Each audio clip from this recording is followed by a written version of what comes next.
और यहाँ आपको बताएं कि पंजाब ब्यूरोक्रेसी में तबादलों का सिलसिला मुसलसल जारी है। मुल्तान डिप्टी कमिश्नर मोहम्मद ताहिर भट्टू का तबादला कर दिया गया है और इस हवाले से नोटिफिकेशन भी जारी कर दिया गया है।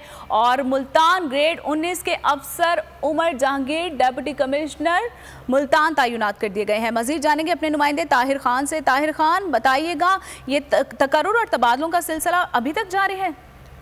जी बिल्कुल, ये तकर्रुर और तबादलों का सिलसिला अभी तक जारी है और ये रात गए तबादले किए गए हैं। पंजाब ब्यूरोक्रेसी में मुख्तलिफ जो अजला के डिप्टी कमिश्नर हैं साउथ पंजाब में, उनको तब्दील कर दिया गया है। इसी तरह डिप्टी कमिश्नर मुल्तान मोहम्मद ताहिर भट्टू थे, उनको रात को तब्दील करके ग्रेड 19 के अफसर मोहम्मद उमर जहांगीर को डिप्टी कमिश्नर मुल्तान तैनात कर दिया गया है। मुल्तान समेत दीगर अजला में भी जो है तबादलों का सिलसिला जारी है और ग्रेड 19 के जो अफसर हैं उमर जहांगीर, इनको डिप्टी कमिश्नर मुल्तान तैनात कर दिया गया है। जी ठीक है ताहिर खान, बहुत शुक्रिया आपका। खूने नाहक बहुत पी चुकी ये जमीन, अब कोई दिन में ये खून उगलने को है। खत्म हो जाएगी ये तमाशागरी, वक्त पलटेगा रोजे जजा की तरह।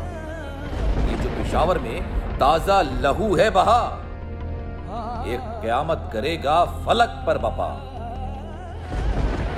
गम की सलमनाक घड़ी में बोल सानह पेशावर में शहीद होने वालों के लवाहिकीन के साथ।